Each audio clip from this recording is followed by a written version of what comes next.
शेर पढ़ के अपने ही सवाल का जवाब खुद ही से दिया है। ये मानसिकता दिखाता है कि आदमी शेर पढ़ता है बहुत बढ़िया, लेकिन आपने सवाल पूछा कि सुधरेगा कैसे।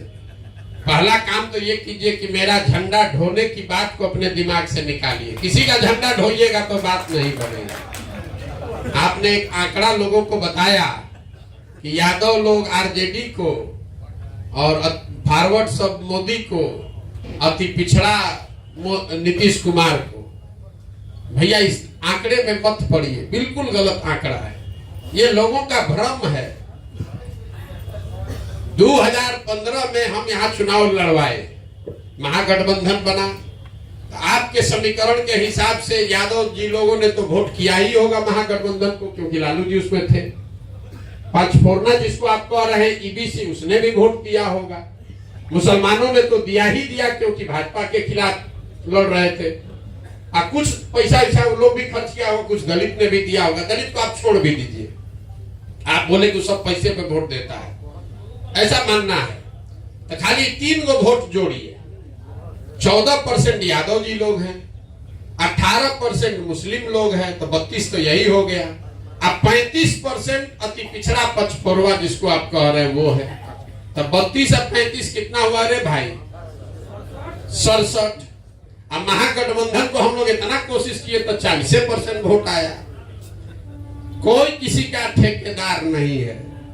आपको यदि आंकड़ा बताए, भ्रम मत पालिए। ये लोग पति को नहीं मालूम है कि पत्नी किसको वोट देगी। ये जो कोई भी दावा करता है कि हम अपने गांव का दिलवा देंगे, अपने जात वाले को दिला देंगे, उसको यही नहीं मालूम है कि उसकी बीवी कहां वोट दे रही है। अब वो जमाना चला गया, अंदर जाके वोट कौन किसको दबा रहा है। हम आपके साथ भाई, मुसलमान, यादव और अति पिछड़ा जोड़िएगा तो 70% वोट होता है। तो महागठबंधन को कम से कम 70 तो मिलना चाहिए था, 40 काहे मिला? उसमें दलित को हम नहीं जोड़ रहे, फॉरवर्ड को नहीं जोड़ रहे, कोई एक को वोट अगर नहीं दिया तब भी उसको 70 मिलना चाहिए। नहीं है ऐसी बात नहीं है। कोई जाति ऐसा हो सकता है कि यादवों में एक बड़ा प्रोपोर्शन लालू जी को देता है, लेकिन ये मान लेना कि सारे यादव उन्हीं को वोट दे रहे हैं। CSDS का आंकड़ा उठाकर देख लीजिए, पोस्ट पोल। अगर आप आंकड़ा देखने में इच्छुक है तो चुनाव होने के बाद एक CSDS संस्था है जो कि सबसे बढ़िया प्रामाणिक सर्वे करता है। पिछले लोकसभा में 40% यादव कम्युनिटी ने वोट भाजपा को किया है। ये CSDS का आंकड़ा है। और आप कह रहे हैं कि सब यादव लालू जी को दे रहा है। नहीं, ऐसा बात नहीं है। ऐसी बात मत मानिए। ये जरूर है कि और जो फॉरवर्ड है वो कोई बीजेपी का बंधुआ मजदूर नहीं है। वो लालू जी के डर से जाके भाजपा को दे देता है। जो मुसलमान है, हम लोग कह रहे थे तो सब लालटेन को देगा। यहाँ जो मुसलमान बैठा है, जरा उससे पूछिए दिल से कि वो लालटेन को दे रहा है कि भाजपा के खिलाफ दे रहा है। तो उसको लालटेन और ढिबरी से कोई मतलब नहीं, उसको इससे मतलब है कि भाजपा को हराएगा कौन। आप हराते हुए दिखिएगा तो मुसलमान तो बेचारा सबसे ज्यादा परेशान है। बिहार में चाहे जितनी गरीबी बदहाली है, लेकिन दलितों के बाद सबसे ज्यादा गरीब बदहाल तो मुसलमान है। लेकिन भाजपा के डर से मजबूरी में लालटेन में किरासन तेल बन के जल रहा है। जिस दिन उसको दूसरा दिखेगा तो एक दिन भी टिकने वाला वहां नहीं, एक दिन नहीं टिकेगा। आपको हमको वो पात्रता बनानी पड़ेगी। उसको बढ़िया विकल्प दिखेगा तो चाहे अति पिछड़ा हो या फॉरवर्ड हो या मुसलमान हो, वो कोई न उसमें से सब नहीं टूटेंगे, लेकिन सब के टूटने की जरूरत भी नहीं है। 10 में 3 आदमी भी अगर मान जाए, बन गई बात। उतने तो वोट चाहिए। मोदी जी को वोटे मिला 38%, मतलब 10 में 4 आदमी ही मोदी जी को वोट दे रहा है। 10 में 4 आदमी वोट दिया तो पूरा देश जीत गए। बिहार आपको जीत रहा है तो 10 में 3 आदमी को तो समझाना है। 10 में 3 आदमी, यहाँ जितना आदमी बैठा है सब जाके कहेगा हाँ बात तो बढ़िया बोल रहा है, लेकिन अब देखा जाएगा क्या होता है। 10 में 3 लोग यहाँ कितना बड़ा संकल्प ले रहे हैं अरे भाई बिहार को सुधारना है, इतना बहुत बढ़िया प्रयास है। घरे जाएगा रास्ते में बताएगा हाँ बात तो ठीक है, लेकिन देखा जाए अब फिर जाके वही मोदी को, वही भाजपा को वोट देगा। अभी दरभंगा में जहां हम इतना दिन से घूम रहे हैं, व्यक्तिगत बात कुछ नहीं करते हैं हम यूजुअली, लेकिन एमपी महोदय के लिए लोग गालियां दे रहा है। ए भाई अब मुंह नहीं दिखाया, अभी कल वोट होगा फिर जाके उसी को बटन दबाइए, मजबूरी है। जिस मुसलमान के गांव में भी हम गए, लोग कहता भैया सड़क नहीं है, ए भैया नाली गली पानी नहीं है। एकदम जब सुनते सुनते थक जाते हैं तो हम उनसे पूछते अच्छा ही बताओ कि सड़क का मंत्री कौन है, तो भैया तेजस्वी यादव। नाली गली पानी का मंत्री कौन है, तो भैया तेजस्वी यादव। ग्रामीण कार्य मंत्री वही है। दरभंगा में मिश्रा जी बता रहे कि फ्लाईओवर नहीं बना है, हालत खराब है, तो शहरी विकास मंत्री कौन है, तेजस्वी यादव। आप कह रहे हैं कि डीएमसीएच का हालत खराब है, तो स्वास्थ्य मंत्री कौन है, तेजस्वी यादव। कल अभी वोट होगा तो यहाँ जितने मुस्लिम भाई बहन बैठे हैं जाके देंगे कि नहीं वोट, बताइए देगा कि नहीं देगा? देगा ही देगा। अब फिर खड़ा होकर कहिएगा डीएमसीएच में तो डॉक्टर लोग इलाज नहीं कर रहे हैं, तो कैसे इलाज होगा रे भाई? हम लोग यहाँ पर चाहे जात के नाम पर या विकल्प के अभाव में बंधुआ मजदूर हो गए। अपने परेशानी के लिए, अपने बच्चों के लिए कोई वोट कर ही नहीं रहा। लालू को हराने के लिए भाजपा, भाजपा को हराने के लिए लालू, यही चक्कर में पड़े हुए हैं, इसीलिए आपका ये दुर्दशा है।